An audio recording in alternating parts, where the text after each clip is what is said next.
ഞാൻ ഇവിടെ ഉണ്ട്. അപ്പൊ ഞാൻ ഇതിനകത്ത് വരട്ടെ. ഹലോ, നീ എന്താ പിന്നെ എടുക്കാത്തത്? മുകേഷ് ചേട്ടാ പിന്നെ എന്നെ വിളിച്ചില്ലായിരുന്നല്ലോ. ഞാൻ വന്നേ. എന്നെ 2 മണിയായിട്ട് 3 മണിയായിട്ട് എനിക്ക് കോള് വന്നില്ല. ഞാൻ അങ്ങനെ ഇങ്ങോട്ട് പോരുന്നേ. എന്നോട് പറഞ്ഞു വേറെന്തോ ജോലിയൊക്കെ ഉണ്ടെന്നല്ലേ അത് ഭയങ്കര അവിടെ അപ്പൊ നമ്മുടെ നടനും MLA ഒക്കെ ആയ മുകേഷിന് പഴയൊരു ഫോൺ കോൾ സംഭാഷണത്തിന്റെ ക്ലിപ്പുകൾ ഇപ്പൊ അവിടെ ഇവിടെയും ഒക്കെ ആയിട്ട് ഇങ്ങനെ കറങ്ങി നടക്കുന്നുണ്ട്. അത് കേട്ട് കഴിഞ്ഞപ്പോ നല്ല ഫണ്ണായി തോന്നി. അതുകൊണ്ട് തന്നെ നിങ്ങളുമായി ഷെയർ ചെയ്യാമെന്ന് വിചാരിച്ചു. അല്ലെങ്കിൽ മുകേഷ് ചേട്ടന്റെ ഫോൺ കോളുകളൊക്കെ പണ്ടേ വൈറലാണല്ലോ. പണ്ട് നട്ടപ്പാതിരാക്കി വിളിച്ചെടുത്തന്നെ അന്തസ് കാണമട മലരെ എന്നും പറഞ്ഞ് ആട്ടിയതൊന്നും ഒരിക്കലും മറക്കാൻ കഴിയില്ലല്ലോ. അതൊക്കെ ഒരു കാലം. നമ്മളിപ്പോ കേൾക്കാൻ പോകുന്ന ഫോൺ കോളും കുറച്ച് പഴയതാണ്. കോവിഡ് സമയത്താണ് എന്നുള്ളതാണ് കേട്ടപ്പോ എനിക്ക് തോന്നിയത്. കാരണം കണ്ടെയ്ൻമെന്റ് സോൺ, ക്വാറന്റൈൻ എന്നൊക്കെ മുകേഷ് ഫോൺ കോളിലൂടെ പറയുന്നുണ്ട്. എന്തായാലും നമുക്ക് ഫോൺ കോളിന്റെ ചില ഭാഗങ്ങളൊന്ന് കേട്ടു നോക്കാം. അതിനു മുമ്പ് ഒരു കാര്യം കൂടി. അപ്പുറത്ത് സംസാരിക്കുന്ന ഒരു പെണ്ണാണ്. അശ്വതി എന്നാണ് പേര് പറയുന്നത്. രണ്ടുപേരും കുറച്ച് പൈങ്കിളായിട്ടാണ് സംസാരിക്കുന്നത്. പിന്നെ സ്ത്രീ വിഷയത്തിൽ മുകേഷിന്റെ ആ ഒരു ഇത് ഞങ്ങൾക്ക് പ്രത്യേകിച്ച് പറഞ്ഞേണ്ട ആവശ്യമില്ലല്ലോ. അപ്പൊ നമുക്ക് കേട്ടു നോക്കാം. ഹലോ, അങ്ങനെ ചോദിക്കും മുകേഷ് ചേട്ടാ. അല്ലെങ്കിലും ഇത് ഇവളുമാരുടെ സ്ഥിരം പരിപാടിയാണ്. എന്തെങ്കിലും ഒരു അത്യാവശ്യത്തിന് വിളിച്ചാൽ ഫോൺ എടുക്കൂല. ഭയങ്കര ചാടയിരിക്കും, വൻ ഡിമാൻഡ്. ഇത് അങ്ങനെ വിട്ടാ പറ്റില്ലല്ലോ. ഇവളെന്താ കാരണം പറയുന്നത് നോക്കട്ടെ. അന്തസ്സും കൂട്ടി നല്ലൊരു ആട്ട് കൊടുക്കണം മുകേഷ് ചേട്ടാ, എന്നാലേ ഇവളൊക്കെ പഠിക്കൂ. ഉറങ്ങിപ്പോയി പോലും. അന്തസ് വേണം ഇവിടെ, അന്തസ്. രാത്രിയിലാണ് കിടന്നുറങ്ങുന്നത്. ഒരു പാവ മനുഷ്യന് ഇവിടെ കടിമൂത്ത് നിൽക്കുമ്പോഴാണ് അവളുടെ ഒരു ഉറക്കം. ഇപ്പം കിട്ടും നിനക്ക്. നോക്കിക്കോ, നല്ല 4 തെറി പറയും മുകേഷ് ചേട്ടാ.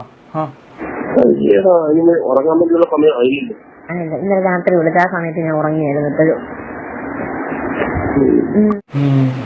ആ മൂളല് കേട്ടല്ല അറിയാം. നല്ല ഹൃദയവേദന ഉണ്ട് പാവത്തിന്. എന്നാലും 4 തെറി പ്രതീക്ഷിച്ച നമുക്ക് കിട്ടിയത് ഒരു ഓന്റെ മൂളില് മാത്രം. സങ്കടം ഉണ്ട് കേട്ടോ മുകേഷ് ചേട്ടാ. അപ്പൊ ഇനി തെറി ഒന്നും പ്രതീക്ഷിക്കണ്ട. മുകേഷ് ചേട്ടൻ റൊമാൻറ്റിക് മൂഡിലാണ് മക്കളെ. ഒരു ഒമർ ലുലു സിനിമ കാണുന്ന വൈബില് ബാക്കിയും കൂടി കേട്ട് നമുക്ക് ആസ്വദിക്കാം.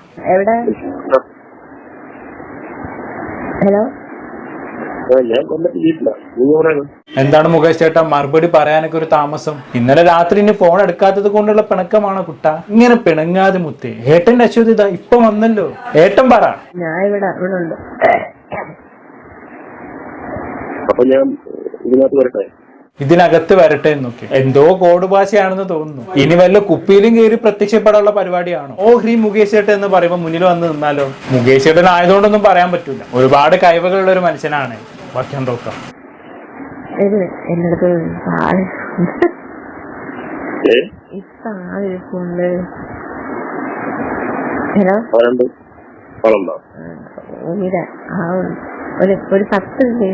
ഞാൻ അങ്ങോട്ട് വിളിച്ചാൽ സംഭവം ഇതിനകത്ത് വരട്ടെ എന്നതുകൊണ്ട് ഉദ്ദേശിച്ചത് വീഡിയോ കോളിൽ വരാനായിരുന്നു എന്ന് തോന്നുന്നു. പക്ഷെ മൂഞ്ചിപ്പോയി. അശ്വതി മോളുടെ കൂടെ വേറെ ആരോ ഉണ്ട്. അതുകൊണ്ട് വീഡിയോ കോൾ ചെയ്യാൻ പറ്റൂല. എന്നാലും കഷ്ടമുണ്ട് കേട്ടോ. ഇന്നലെ രാത്രി വിളിച്ചപ്പോ ഏതായാലും പോകത്തില്ല. ഇന്ന് വീഡിയോ കോൾ ചെയ്തപ്പോ കൂടെ ആളുണ്ടെന്ന് പറഞ്ഞ് ഒഴിവാക്കി.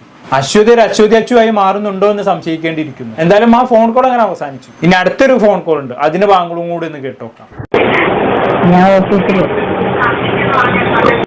ഇറങ്ങാൻ പറ്റുമോ? ഉച്ചയ്ക്ക് ഇറങ്ങുന്ന കാര്യം പാടാണ്.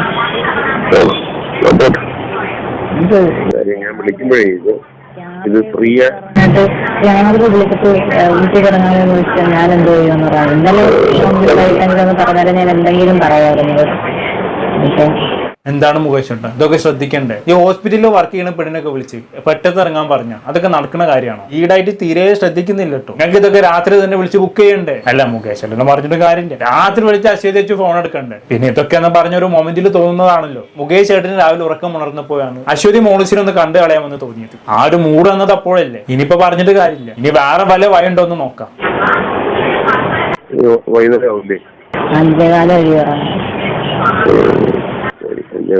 ഇവിടെ ഉണ്ടെങ്കിൽ ഞാൻ വിളിക്കാം. ഇന്നൊരു ദിവസമേ ഉള്ളൂ, അതുകൊണ്ടാണ് ഇവിടെ ആളില്ലാത്ത. ഇവിടെ ഉണ്ടെങ്കിൽ 5:15 കഴിഞ്ഞ് വിളിക്കാം. അല്ലെങ്കിൽ പിന്നെ മറ്റേ എപ്പോഴെങ്കിലും ആവട്ടെ കേട്ടോ.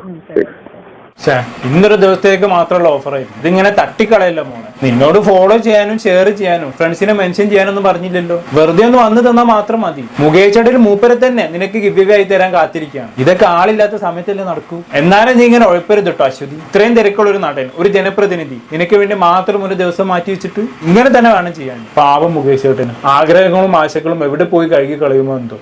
ബാക്കി കണ്ടോക്കാം. ഹലോ, നീ എന്താ പിന്നെ എടുക്കാത്തത്? മുകേഷേട്ട പിന്നെ എന്നെ വിളിച്ചില്ലായിരുന്നല്ലോ. ഞാൻ ആദ്യം വരെ വന്നേ. എന്നെ 2 മണിയായിട്ട് 3 മണിയായിട്ട് എനിക്ക് കോള് വന്നില്ല. ഞാൻ അങ്ങനെ ഇങ്ങോട്ട് പോരുന്നേ. എന്നോട് പറഞ്ഞു വേറെ എന്തോ ജോലിയൊക്കെ ഉണ്ടെന്നല്ലേ അത് ഭയങ്കര അവിടെ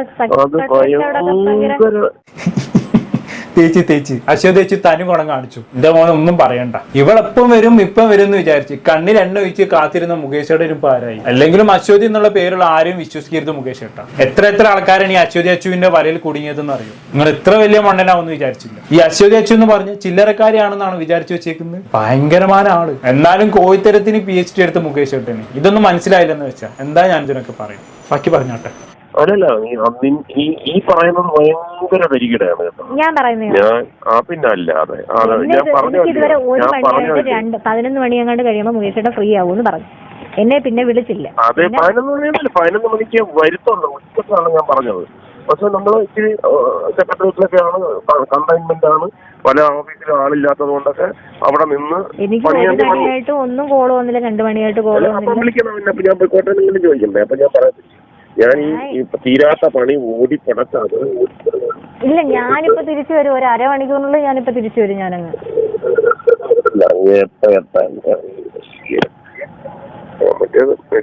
അത് ഒരാൾക്ക് എന്നാലും ഭയങ്കര രസമായി കേട്ടോ. ഞാനീ എന്തെല്ലാം പരിപാടികളും എല്ലാം ഞാൻ അവരെ കാല് പിടിച്ച് നിന്റെ അടുത്തൊരു വാക്ക് പറഞ്ഞോണ്ട് കാല് പിടിച്ചിട്ടാണ് ഇപ്പൊ തീർത്തത്. ഞാൻ ഒന്നും കഴിച്ചിട്ടില്ല. ഈ വിഷമം ഞാൻ ആരോട് പറയും ഭഗവതി? ആരെങ്കിലും ഒരു സാഡ് BGM ഇട്ട് തരും പ്ലീസ്. എനിക്കൊന്ന് കണ്ണടിച്ച് കരയണം. ഭക്ഷണം പോലും കഴിക്കാതെ എന്റെ അശ്വതിക്ക് വേണ്ടി കാത്തിരുന്നിട്ട് ജീവിതത്തിൽ ഇത്ര അധികം ത്യാഗങ്ങൾ ഞാൻ ആർക്ക് വേണ്ടിയും ചെയ്തിട്ടില്ല. എന്നാലും ഇങ്ങനെയൊക്കെ ഉണ്ട് ഒരു തേപ്പ്. കേൾക്കുന്നതിനൊക്കെ ഒരു പരിധിയില്ല മോളെ. കൊല്ലംകാരുടെ തനി സ്വഭാവം നിനക്ക് അറിയാഞ്ഞിട്ടാ പിന്നെ എന്റെ ആവശ്യമായി പോയി. പുല്ല് കാര്യം കഴിയട്ടെ. അപ്പൊ മുകേഷ് ചേട്ടനെ തനി കൊണക്ക് നീ കാണും. ഇതുവരെ ഞാനൊന്നും കഴിച്ചില്ല. ഞാൻ ബജാജിന്റെ ഓഫീസിൽ നിന്ന് ഞാൻ ഇറങ്ങിയിട്ട് നേരെ ഞാൻ നേരെ ഇതിന്റെ ഇങ്ങോട്ടാണ് ഞാൻ നേരെ വരുന്നത്.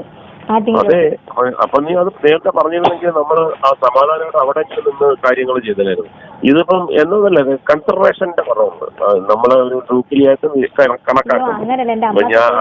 ഞാൻ വാക്കായിട്ട് അപ്പൊ അതൊക്കെ നമ്മൾ വിശ്വസിച്ചിട്ടില്ലേ ഇതിന്റെ ഇല്ലില്ല. അതൊക്കെ നീ എന്താ അങ്ങനെ ഒരു ഭയങ്കര വില പറഞ്ഞ് നമ്മളെ കണ്ടു. നീക്ക് വെറും മലര് വിലയില്ലുള്ളൂ ഡി നീ എനിക്ക് തന്നത്. മുകേഷ് ഏട്ടന്റെ തനി സ്വഭാവത്തിന് ഇങ്ങനെയാണ് ഇവിടെ പറയേണ്ടിയിരുന്നത്. പിന്നെ അപ്പുറത്തൊരു പെണ്ണായതുകൊണ്ടും ആവശ്യം മുകേഷ് ഏട്ടന്റെ ആയതുകൊണ്ട് മാത്രം ആ പെണ്ണ് രക്ഷപ്പെട്ടു. എന്നാലും മുകേഷ് ഏട്ടനെ പോലെ ഒരാളെ നീ പിറകെ നടത്തി കളിപ്പിച്ചല്ലോടി. സംഭവം രണ്ടാളും പരസ്പരം സമ്മതത്തോടെയാണ് സംസാരിക്കുന്നത്. അതിലൊന്നും ഇപ്പൊ പ്രത്യേകിച്ചൊന്നും പറയാനില്ല. പക്ഷെ അണി ട്രാപ്പിന്റെ ഒരു സ്മെല്ല് അടിക്കുന്നുണ്ടോ എന്നൊരു സംശയം. മുകേഷ് ഏട്ടന്റെ കളിപ്പിനെ ഈ പെണ്ണ് നല്ലോണം മുതലാക്കുന്നുണ്ട്. എന്തായാലും എന്തൊരു കളിപ്പിക്കലാണ് അല്ലേ. പാവത്തിന് പ്രോസ്റ്റേറ്റ് ഗ്ലാൻഡ് പൊട്ടിപ്പോകാഞ്ഞത് ഭാഗ്യം. എന്തായാലും ബാക്കിയോട് ഇട്ട് നിർത്താം. ഫ്രണ്ട്ഷിപ്പിനൊക്കെ വാല്യൂ ഭയങ്കര സംഭവമില്ലേ? അതൊക്കെ കൊടുക്കുന്ന വലിയ ഫ്രണ്ട്ഷിപ്പാകുന്നു. അതെ, അപ്പൊ എന്താ ചെയ്യേണ്ടത്? ഒരു മെസ്സേജ് എങ്കിലും അയക്കണം. ഞാനവിടെ ഇരിക്കല്ലേ, ഒരു ഗ്ലാസ് വെള്ളം പോലും കുടിക്കാതിരിക്കുകയാണ്. ഓരോ ഫയലെടുത്ത് സെക്രട്ടറിമാരെ വീട്ടിൽ പോകുന്നു ക്വാറന്റൈനിലുള്ള. അവിടെ തിരിച്ചു വന്ന് നാളത്തെ ക്യാബിനറ്റിൽ വെക്കണം നിർബന്ധമായിട്ടും എന്ന് പറഞ്ഞിട്ട് നമ്മൾ ചെയ്തതാണ്. അപ്പം ഒരു മെസ്സേജ് വന്നിരുന്നെങ്കിലും ഞാൻ ഇങ്ങനെ പോകാൻ അപ്പൊ ഇത്ര മണിക്ക് എല്ലാം. ഇതിപ്പോ ഞാൻ വിചാരിച്ചിട്ട് പാവം എനിക്ക് വെയിറ്റ് ചെയ്യായിരിക്കും അതുകൊണ്ടായിരിക്കും വിളിക്കാത്തത്, വെയിറ്റ് ചെയ്യായിരിക്കും എന്ന് പറഞ്ഞിട്ട് ഞാൻ സെക്രട്ടറിന്റെ പുറത്തിറങ്ങി വിളിച്ചപ്പോ ഞാൻ ആറ്റിങ്ങ വരെ പോയെന്ന് പറഞ്ഞാൽ ഞാനൊക്കെ ഇങ്ങനെ പറയുന്നത് കളിയാക്കാന്ന് വെച്ച് പറയും. അതായത് സ്ഥലത്ത് കാണത്തില്ലട്ടോ, ഞാൻ ആറ്റിങ്ങ വരെ പോകും. ആറ്റിങ്ങന്ന് എങ്ങനെ തിരിച്ചു വരാനോ? നീ എന്താ പറയുന്നത്? വണ്ടിക്കകത്തല്ലേ ഞാൻ ഇപ്പൊ തിരിച്ചു വരും മുകേഷ്. ആറ്റിങ്ങന്ന് ഈ എന്റെ വീട് വരെ വരുന്നെന്ന് പറഞ്ഞു കഴിഞ്ഞാൽ ചിന്തിക്കാൻ പറ്റാത്ത കാര്യമാണ്. വന്നു നോക്ക് അങ്ങനെ എത്രയ്ക്ക് നിനക്ക് ഒരു വിശ്വാസമുണ്ട്. ഞാൻ എന്തായാലും 7 മണി ഒക്കെ കഴിയും. വാച്ച്മാൻ അതൊക്കെ വാച്ച്മാൻ വരും. അതൊക്കെ നമ്മൾ അതെല്ലാം നോക്കി 100 കാര്യങ്ങൾ നോക്കിയല്ലേ ഇതൊക്കെ ചെയ്യുന്നു. എന്താ ചെയ്യുന്നത്? ഇപ്പൊ മണി എത്രയെന്നറിയാം? 3:30. ഞാൻ 4 മണിക്ക് ഞാൻ ഇവിടെ ഇറങ്ങും. 5 മണിയാകുമ്പോ ഞാനും എത്തും. എനിക്ക് തോന്നുന്നില്ല. ഓക്കെ, ശ്രമിച്ചു നോക്ക്. മുകേഷ് ചേട്ടന് സെക്രട്ടേറിയറ്റിൽ ഇങ്ങനെ ഓടി നടന്ന് പണിയെടുക്കുന്ന ആ രംഗം ഞാൻ ഇങ്ങനെ മനസ്സിൽ ആലോചിച്ച് നോക്കാം. ബാക്കി എംപിമാരും ഉദ്യോഗസ്ഥരും ഒക്കെ ഇങ്ങനെ അന്തം വിട്ട് നോക്കി നിൽക്കുന്നുണ്ടാവും അല്ലേ, ഇയാൾക്ക് ഇത് എന്ത് പറ്റി? അല്ലെങ്കിൽ വന്നാൽ അന്തം വിട്ടിരിക്കുന്ന ആളാണ്. ഇതിപ്പോ 4 ദിവസം കൊണ്ട് തീർക്കേണ്ട പണിയൊക്കെ ഒറ്റയിരിപ്പിന് ഇരുന്ന് തീർക്കുന്നു. പച്ചവെള്ളം പോലും കുടിക്കാതെ ഓടടാ ഓട്ടം. ഇത് എന്ത് മരമായും എന്ന് ഓരോരുത്തർ ആലോചിച്ച് കാണണം. പക്ഷെ ഓരോ ഫയൽ ഒപ്പിടുമ്പോഴും മുകേഷ് ചേട്ടന്റെ മനസ്സിൽ അശ്വതി ആണ് എന്ന് ഈ മണ്ടന്മാരായിട്ടുള്ള ഉദ്യോഗസ്ഥർക്ക് മനസ്സിലായില്ലല്ലോ. എന്നിട്ട് ഇപ്പൊ എന്തായി? അശ്വതി അല്ലെങ്കിൽ വേണ്ട മൂഞ്ചിപ്പിച്ച് പോയി. ഇനിയിപ്പോ പറഞ്ഞ പോലെ 5 മണി ആയപ്പോഴേക്കും ആറ്റിങ്ങലിൽ നിന്ന് മുകേഷ് ചേട്ടന്റെ വീട്ടിലേക്ക് അശ്വതി അച്ചു പോയിട്ടുണ്ടോ ഇല്ലേ എന്നുള്ളത് ദൈവത്തിനറിയാം. മിക്കവാറും വല്ല ട്രാഫിക് ബ്ലോക്കിന്റെ കാര്യം പറഞ്ഞ് അശ്വതി അച്ചു വീണ്ടും തേച്ച് കാണും. അതെന്തേലും ആവട്ടെ, അവരായി അവരുടെ പാടായി. എന്നാലും ആയ കാലത്ത് എത്ര പെണ്ണുങ്ങളെ വളച്ച ആളാണ് നമ്മുടെ മുകേഷ് ചേട്ടൻ. ഇങ്ങനെ ഉള്ളം കയ്യിലിട്ടാണ് കൊണ്ടു നടന്നത്. അങ്ങനെയുള്ള ഒരാൾക്ക് ഈ ഗതി വന്നല്ലോ എന്ന് ആലോചിക്കുമ്പോഴാണ്. പിന്നെ അശ്വതി അച്ചുവിന് ഇതൊരു സ്ഥിരം പരിപാടി ആയിരുന്നു എന്നാണ് അറിയാൻ കഴിഞ്ഞത്. പഴയ മന്ത്രി കടകംപള്ളി സുരേന്ദ്രനുമായിട്ട് ഈ പെൺകുട്ടി സംസാരിക്കുന്നതിന്റെ ഒരു ഓഡിയോ ക്ലിപ്പ് ഇങ്ങനെ കറങ്ങി നടക്കുന്നുണ്ട്. ഹണി ട്രാപ്പിൽ പെടുത്തി പൈസ തട്ടാനുള്ള പരിപാടിയാണെന്ന് തോന്നുന്നു. എന്തോ കൂടുതലൊന്നും ഞാൻ പറയുന്നില്ല. എന്താണ് നിങ്ങൾക്ക് തോന്നുന്നത്? കമന്റ് ബോക്സിൽ രേഖപ്പെടുത്തുമല്ലോ. അടുത്തൊരു ടോപ്പിക് കാണാം.